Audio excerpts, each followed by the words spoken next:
Kami saling berdiam dalam jalur yang sama. Kemudian, astagfirullah, astagfirullah.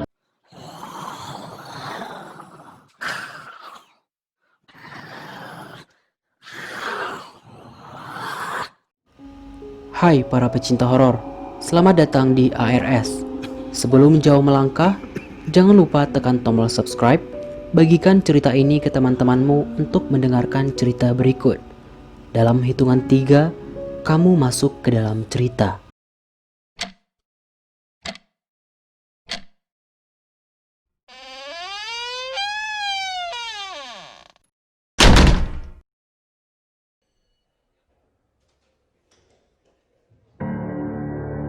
Aku mengucap istighfar karena terkaget mendengar teriakan dan tangis keras yang memekakkan telingaku. Tiba-tiba Tov menjawab setelah sekian lama. Kaget aku, ditungguin baru ngomong sambil nangis, ucapku. Tak tinggal kencing bar, aku putus sama Leni, jawab Tova dengan tangisan yang mulai mereda. Lah, kok bisa putus Tov? Tanyaku penasaran. Besok aku ceritakan ya, langsung di situ, stres aku, balas Tova. Ya wes, sabar ya Tov. Yo bar, besok tak kabari kalau OTW. Siap Tov. Akhirnya kami mengakhiri telepon pagi buta itu. Jam menunjukkan pukul 3:30 pagi. Karena sudah tanggung, akhirnya aku mengeluarkan beberapa pakaianku untuk direndam. Sembari menunggu aku membuka Facebook. Cucianku sudah siap. Aku akan menjemur beberapa pakaianku di halaman depan rumah seperti biasa. Langkahku sekarang semakin pelan, takut dengan beberapa hari lalu seperti melihat sosok hitam. Pintu mulai kubuka pelan. Angin dingin tiba-tiba berhembus lumayan kencang masuk ke dalam rumah. Aku tidak melihat sesuatu yang aneh subuh itu, kecuali kemudian aku tidak sadar setelah melihat kembali apa yang aku bingungkan sebelumnya. Ada pakaian putih yang dijemur panjang dan lumayan tebal. Aku beranikan diri untuk mendekat, karena ya tali itu juga mengambil ruang kosong tali jemuranku.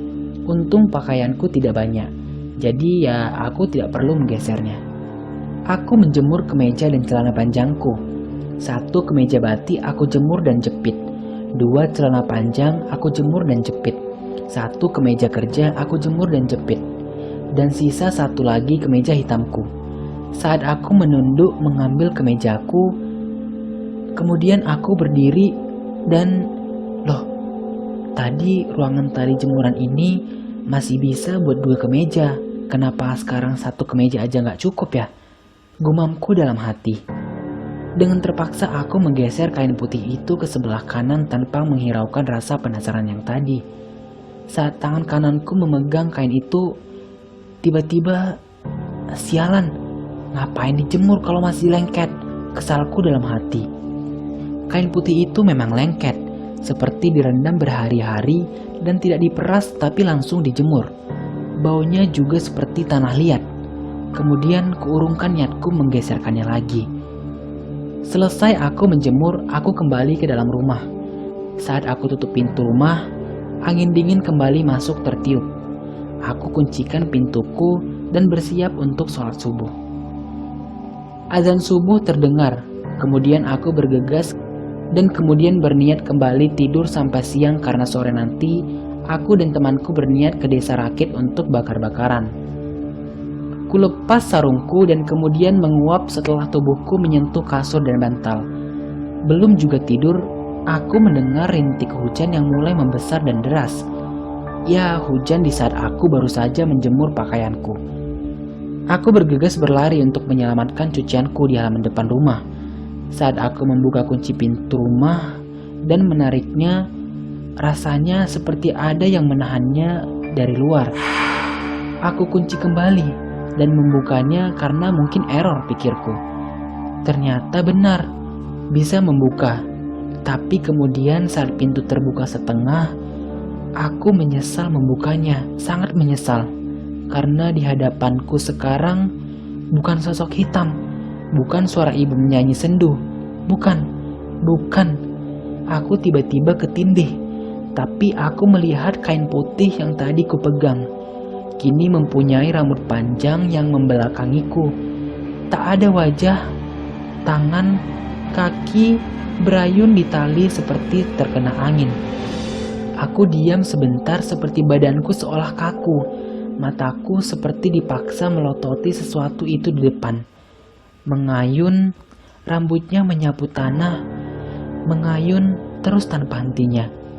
Beberapa detik sampai aku lari tanpa menutup pintu rumah kos itu. Astagfirullah.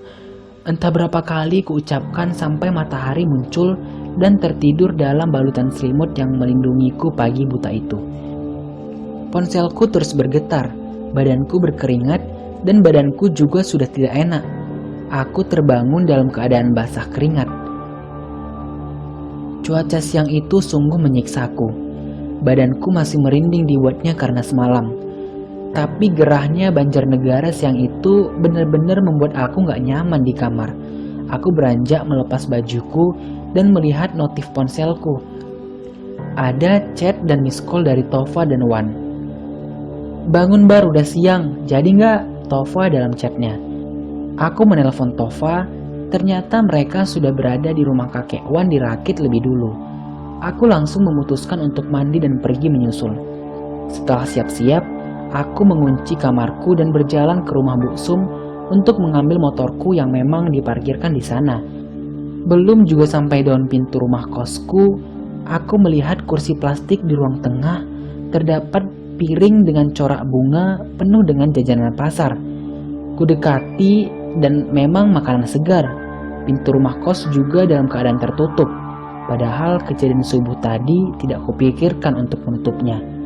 Karena lapar, ya aku memakan beberapa jajanan itu dan sisanya kumasukkan ke dalam tas untuk bekal di Rakit. Pintu depan rumah kubuka dan memang kain semalam tidak ada. Seolah sudah tidak kaget lagi saat mengeceknya. Hanya pakaianku yang kotor mengering meninggalkan noda tanah karena semalam kehujanan. Sepanjang perjalanan, panas terik menemani. Sawah yang terisi air dan beberapa sungai kecil menjadi pemandangan indah dalam perjalananku ke desa Rakit. Beberapa kali ponsel di sakuku bergetar dan aku yakin itu dari Wan dan Tova yang memastikan sudah jalan atau belum. Sesampainya di rumah kakek Wan, aku langsung disambut oleh Tova yang sedang merokok dan ngopi di teras rumah. Sedangkan Wan sedang berbincang dengan teman kecilnya, Lastri. Lastri yang tinggal di desa ini dan dulu sempat aku sukai. Cantik, putih dan manis. Tapi karena sepertinya Lastri suka dengan Wan, niatku kuundurkan. Udah belanja buat nanti malam bro, sapaku setelah memarkirkan motor bebekku. Sudah dari tadi Bar, mulai sore juga kan? Wan menjawab. Cie Lastri. Ada Wan, ada Lastri, ledekku kemudian. Lempar sandalku nih, mau? Kesal Lastri padaku. Kami banyak mengobrol sore itu. Tapi Tova yang baru saja putus dengan pacarnya memilih sering diam bermain dengan handphonenya. Kalau tidak kutanya jangan bertanya dulu. Cepat move on bro, Tov. Malam hari ini cerah. Tidak hujan seperti hari-hari sebelumnya. Kami sibuk menyiapkan beberapa batu bata yang disusun menjadi pawon, alat panggang untuk membakar ayam dan ikan yang sudah dibumbui. Lastri makin cantik. Kadang kulirik sedikit walaupun matanya sering melihat Wan. Tova menyiapkan arang yang memang banyak disimpan di rumah kakek Wan ini. Kakek Wan tidak banyak berinteraksi selain mendengarkan radio saluran Jawa bersama kopi hitamnya di ruang TV. Malam mulai larut. Obrolan mulai habis. Ingin aku bercerita tentang apa yang terjadi semalam, tapi aku urungkan niatku karena aku lebih ingin melupakan kejadian itu.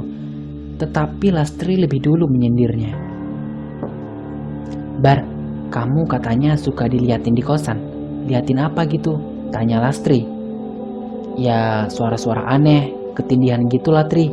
Jawabku singkat ingin menyudahi. Walah serem, ucap Lastri. Makan kami sudah siap. Wangi ikan bakar membuat perutku berbunyi terus. Kemudian kami membawanya ke teras rumah untuk kemudian bersantap.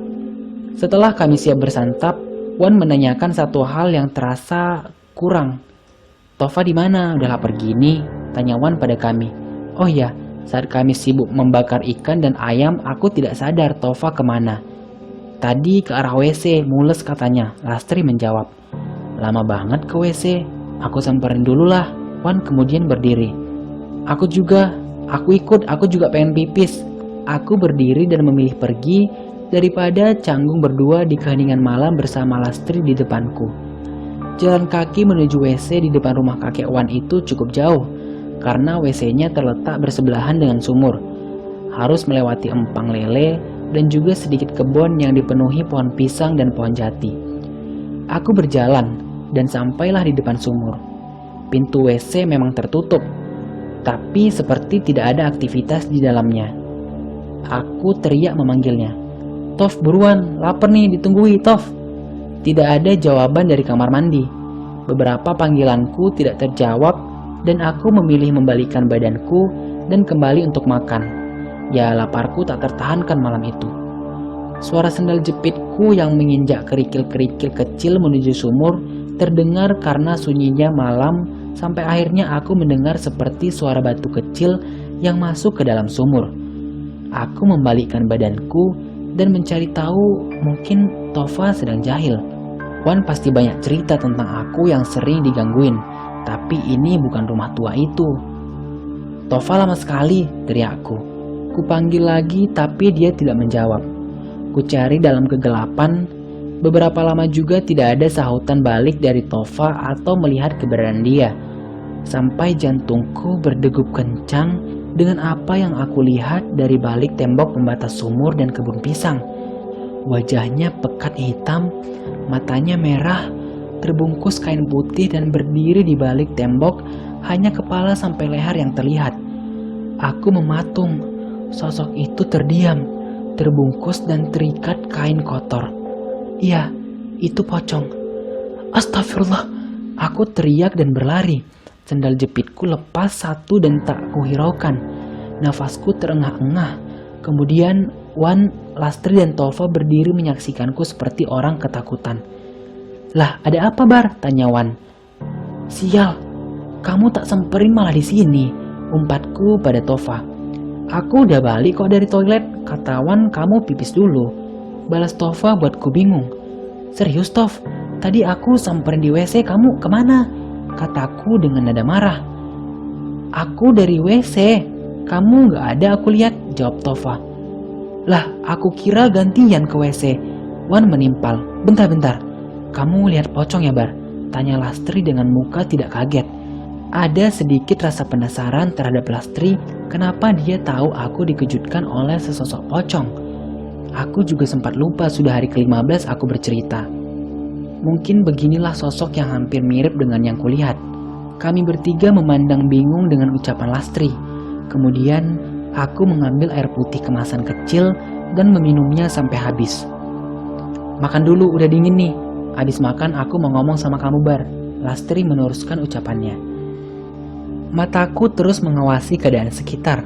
Mereka bertiga makan dengan lahap dan saling bercanda. Aku makan dengan keadaan ketakutan. Kenapa aku terus ya? Apa ada yang sudah tahu? Entahlah, pikirku. Oh iya, aku lupa bawa jajanan tadi siang. Wan, maaf tasku di sebelahmu. Aku minta Wan mengambilkan tasku yang berada di sampingnya. Loh, kok basi? Bau basi tasku, lengket banget kuenya. Ucapku heran saat membuka tas yang berisikan beberapa jajanan pasar tadi siang. Ya udah malam begini baru dibuka, ya basi lah, Bar. Celetus Wan membalasku. Emang kue bolu lapis gini gak sempat seharian? Tanyaku balik. Ya gak tahu sih, jawab Wan. Kubuang sia-sia jajanan itu yang tak kumakan habis dan melanjutkan makan malamku. Aku tidur di kamar depan ya. Lastri mulai membereskan beberapa piring kotor dan ditumpuk. Kemudian kami bergegas bersiap untuk tidur selepas obrolan singkat setelah makan. Aku, Wan dan Tova tidur di ruang TV.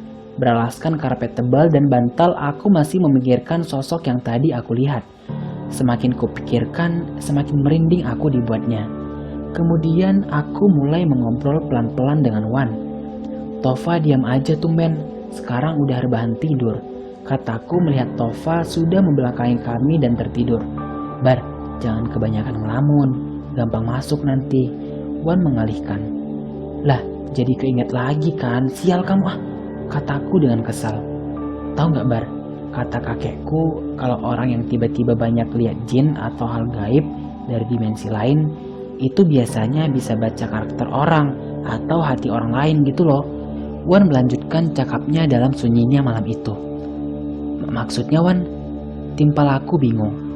Kamu bisa baca perasaan Lastri ke aku nggak? Wan melanjutkan, ah, apaan sih kamu? Perbincangan-bincangan unfaedah kami bicarakan sampai rasa mengantuk dan akhirnya Wan lebih dahulu tertidur dan aku menyusul tidur kemudian. Malam semakin larut. Pukul 2 pagi sudah semakin terasa dingin. Jendela kayu rumah kakek Wan kadang berbunyi karena tiupan angin malam itu. Untung selimut dan jaket yang tebal membuatku nyaman dalam tidurku. Sampai akhirnya tiba-tiba ada tangan yang menepuk bahuku. Bar, suara lirih dari wanita terdengar dari telingaku. Tepukan itu semakin kencang. Tidurku mulai terganggu. Mataku mulai melihat dari samarnya malam itu ketika lampu ruangan TV dimatikan. Kemudian pelan-pelan aku melihat ke belakang. Siapa yang membisikkan telinga dan menepuk-nepuk bahuku? Aku menoleh pelan-pelan dan yang kulihat adalah sosok wanita yang sudah sering aku lihat sebelumnya. Iya Tri, ada apa sih?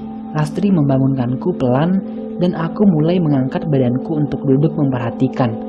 Mataku masih berat. Sampai akhirnya aku sadar, aku orang yang bangun terakhir di ruangan TV itu. Mataku mulai kembali fokus. Aku melihat Wan sedang merokok di pintu ruang TV yang sudah terbuka. Aku masih bingung dengan keadaan pagi buta itu. Kenapa aku harus bangun padahal tidurku saja belum cukup? Kalian berdua ngapain masih melek jam segini? Ngapain bangunin aku juga? Ganggulah ah, ucapku pelan. Angin dingin mulai menusuk sela jaketku. Yang masih tidur yo kamu sendiri Bar, balas Wan setelah membuang puntung rokoknya yang masih menyala. Tova di mana?